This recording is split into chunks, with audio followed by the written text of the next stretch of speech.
Hi everybody. All right, today we're going to be continuing the alien dog. So we finished kind of sort of the head now. I'm going to show you what we got. So this has been sanded.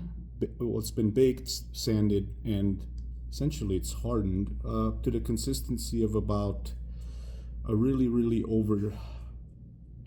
What do I want to say here? It's like a stale kind of noodles macaroni. Okay, so if you were to squeeze this really hard, it would shatter.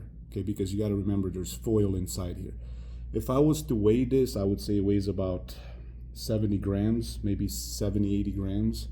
So there's not a whole lot of material because the Sculpey is not very cheap. So we're gonna go ahead and show off kind of what we got here. So kind of biomechanical in nature. I didn't use any reference, okay? I wanted it to be my own. So I really wanted to focus on my own design.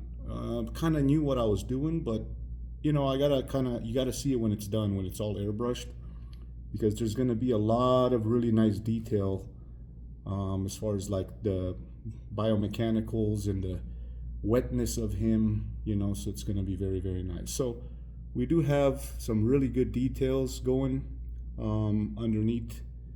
There's like layers and layers upon layers, right? So it's going to be pretty cool once it's all done. So you can see it here a little bit. All right, so we're going to get a good look at him. And I do apologize about my lighting. I know it's not the best, but it's hard to get all the details essentially, but there's his neck. All right.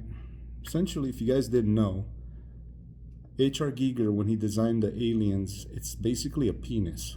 All right. He was very sexual in nature with all of his work. So there's the penis head, essentially. You can see it. It's got to resemble that, or you kind of failed, in my opinion, to design that. So again, I kind of knew the basics. Let me move the light a little bit. Maybe we can get back. There we go. So I kind of knew what needed to be where from other designs, and I just I'm very detail oriented. So when I sculpt, I really try to focus a lot on putting all the details everywhere. I don't like for instance, if you look at his neck, right? There's a lot of details there, and it'll all come together when it's done. So anyways, we got the head, and I kind of always keep it on a wire so I use little building blocks, like little foam gym for kids blocks. And then again, guys, I'm going to go ahead and show you what this is all going to go together with. So this is going to be going together with this guy. All right, so we have this guy that I'm going to airbrush once it's all done. So he's got him pretty much.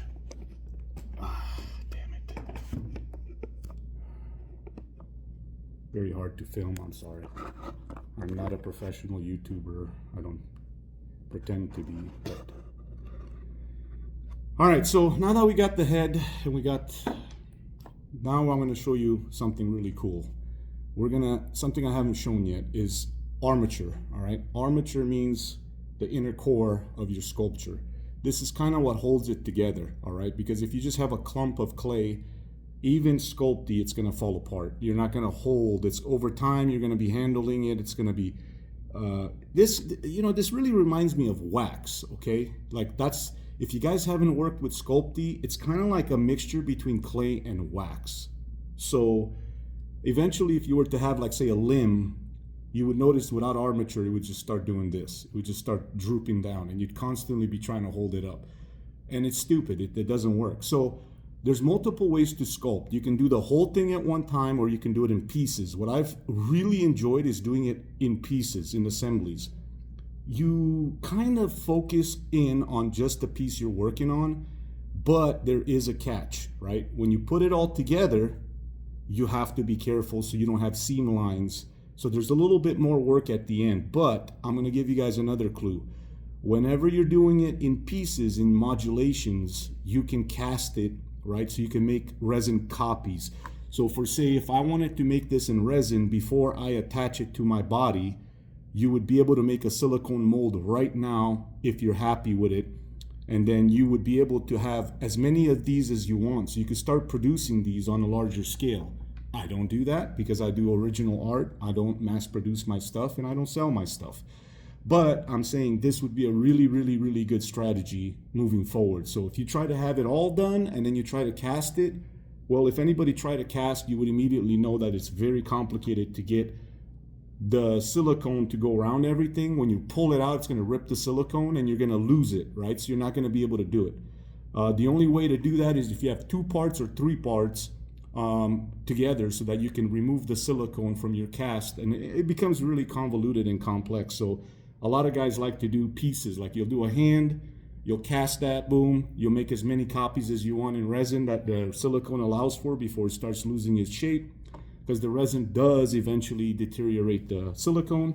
But you can get 10, 20, 30, depending on how good of a quality silicone you're using, and then you can get that done. So, all right, so today we're gonna be showing you guys how I'm gonna build the armature for the alien dog. Okay, so you can kind of see already, you got the shoulders, and the way it's gonna work, this is gonna be snipped later, but I just use it for handling. And then the way this is gonna work is this piece is gonna slide in between here. So usually the alien shoulders are really, really pronounced, so they're really big, and he's got the tubes on his shoulders. So this is gonna kind of fit in between here, and his neck is already exposed. His neck is gonna be going into his rib cage, and so that you can kind of see what I'm doing. Now, there's a million ways to do this, guys. You know, you can just pick at it as you like. So once you figure out what you got going on and you got your basics, you start using foil. I don't throw my foil away, so I recycle it. Foil is a great medium for this because you can bake it in the oven. It doesn't smoke. It doesn't leave any residue. It's very light, and once you compress it, you know, you can hold very good detail with it. So, but you still need, again, you still need to have some armature, right? You still need to have some metal. All right, so what we're gonna do now is we're gonna start building it up. So you're gonna start, there's no right or wrong here, okay? But just be careful, because if you overdo it, you know, you're not gonna be able to, like, you could kind of see examples of it in my head, the alien head. So if you overdo it, guys, you're not going to be able to cover it with the clay. So you gotta be careful. It should never be exposed. It has to be common to the core. So you have to keep be reasonable. Like, don't be cheap about it. Like, oh, I don't want to use too much clay, so I'm going to use 90% foil. That's not going to work, okay? The idea of the foil is to allow proper baking of the core of your sculpting. And to be honest with you guys, I haven't really been following up with like what's new. I know I've seen tons of better material out there for sculpting, but you know, it's whatever you like, whatever works for you.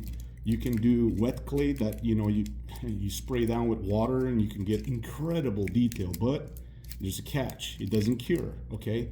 There's Sculpty, there's other types of materials that you can use that'll do really cool stuff. It'll naturally cure and it becomes like a stone, and then you gotta sand it down. There's oven baked clay, so there's things like that. So there's a lot of different options, guys.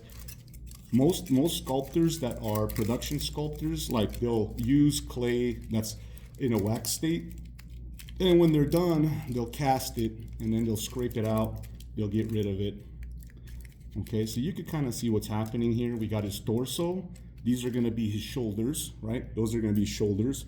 The rib cage is going to be in there. Now, what we don't want to do is fill that with foil, because the neck is going to come and sit right between there. You see that? I know it looks really cheesy right now, but really, when you're sculpting, you're working from the inside out.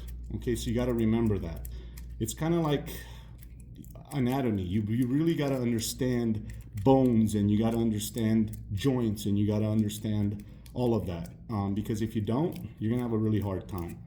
To me, guys, I never took any sculpting classes. I just wanted to fill you guys in on some of that. I just kind of learned. I just enjoyed it. Like I said in my previous videos, like, I was kind of sort of talented ever since I was young. I just kind of became natural to me, I guess. Like, when I was in high school, I was already doing some pretty crazy stuff. All right, so no right or wrong, right? That's why they call it art.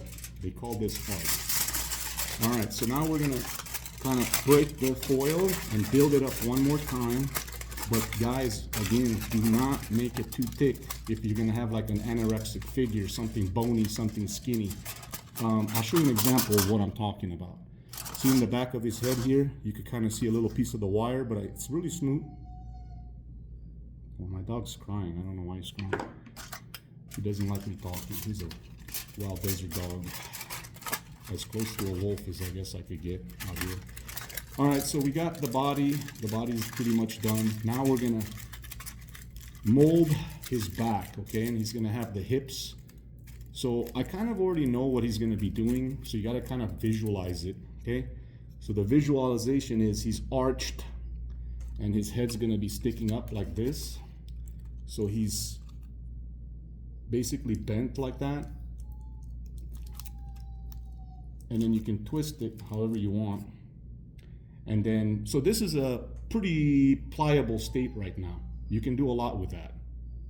So, you know, once you get the foil build up, then you can start manipulating and twisting it and things of that nature. So, you know, you can imagine how the head is down, it's up, it's left, right, not right. So essentially it's like a wishbone is how I designed it. It's gonna be just a really cool wishbone, okay? And again, remember his rib cage and then his stomach. So you're gonna kind of come in here. You know you're not gonna have as much material where the stomach is because he's gonna be very anorexic and muscular. So you're gonna trim that down, okay? And try to get all the air pockets out. You don't want an explosion. Because if the heat has no way to escape and you have an air pocket in there, you know, when you bake it, it may end up, you know, air has to go somewhere. Okay, so I just wanted to show you guys that. There it is. So that's gonna be how it starts. And roughly now is the time for proportions and dimensions. If your dimensions are not good, don't continue. Make adjustments, because if it's too big or too small or whatever, you're gonna end up overdoing it with clay, or you're not gonna have the proper proportions and you're gonna have problems. So like in this case, you know, compared to my Predator, he's gonna be perfect. He's gonna be very, very, very good size. I already see it. That's exactly what I'm looking for. Okay, you guys can kind of see it. All right, that's what it's gonna look like. So this is gonna be a very short video, and now basically all you would have to do at this point is find the mass. So where do you have more mass and where do you have less mass? So obviously the rib cage, right? So what you can do is you can insert more wire through the foil and curve the ends and build it up, or you can just build it up with foil and see your mass, so you don't end up using too much material in certain areas, okay? So like I'm gonna probably build up his rib cage a little bit more, his hips a little bit more. So you have to remember you're working in 3D, so whenever you're doing a piece like this, rotate it and look all the way around, guys. Because if not, you're gonna be just hyper focused on like the front and you're gonna lose sight of like the angles in the back. And then at the end, you're gonna be like, oh, I really didn't pay attention. So 3D means you're rotating and you're working all angles, top, bottom, all the way around. So you gotta kind of picture it. The rib cage is gonna come out, and then in the back, you're gonna have the buttocks and you're gonna have the hips. And then how far down does that go? Where does it begin? So if you can imagine, you could kind of see it. Here's his clavicle. This is gonna be his neck. All right, and then you're gonna have the rib cage kind of come tapering down to about here. Then you're gonna have abdominals stretch kind of like all the way up until here. And then you're gonna have his hip bone on the back side of here. And he's crouched down, so the back legs are gonna be kind of like a dog, and he's kind of sitting on his butt with the legs kind of like, you know, like kind of like bent with the tail whipping. So, you know, so you have to visualize that. Once you visualize it, you'll have it. All right. So I'm just gonna pause this so I don't bore you guys, and then I'll unpause it when because again, I don't edit my videos. This is live as I go along. Good, bad, or indifferent, doesn't really matter. It's a one shot, one take, and it is what it is. Okay. So let me go ahead and pause it. I'm gonna show you guys what it's gonna look like with a little bit more build up. All right. So we got the bottom. You could kind of see the dimples for where his legs are gonna go in. Okay. So there it is. He's arched. His back is arched. His rib cage is up. So think about if your legs were on the ground and you put your hands on front of your body and you're kind of stretching and you're bending. Okay, that's the idea behind this body shot that I'm doing, his body frame. And I'm not going to overdo it, but you can see the mass, right? So you don't want too much material where his stomach is going to be and his torso. And as you get into more mass, you get into his hip, and then this is gonna be his tail. So I don't want too much material there either, because I don't exactly know yet what's gonna happen there. But in a nutshell, okay, this saves about 100 grams, maybe 80 grams of clay. And also this is very robust. There's a wire in here, so this is gonna hold that shape. The hands, the tail, and the legs are gonna be separate. So we're gonna just do the torso now. And once the torso is unbaked, we're gonna take the head, insert it, and we're gonna make all the mold lines so it matches the head, all right, before we cure it. And then that way, when we put them together, it's a perfect match. And then we're gonna use epoxy and we're gonna, seal it. And then of course, there's the finishing, the sanding, the filling, so you can't see any seam lines and things like that. And that's it. So hope you guys enjoyed this armature video. I just wanted to make sure you guys see how I start, so that you guys are not gonna say, well, I didn't see how you started. And now you see it. It's a very short video, 16 minutes. Hope you enjoyed it. And the next video, there's gonna be material all over this. It's gonna be so first you just build it up really loosely. You don't need to worry about detail. Just make sure your dimensions are correct. So start building up the mass. And then once you have the mass, you start doing the mid detail, and then you do the fine detail last, so you don't lose it as you're handling it. You guys take care.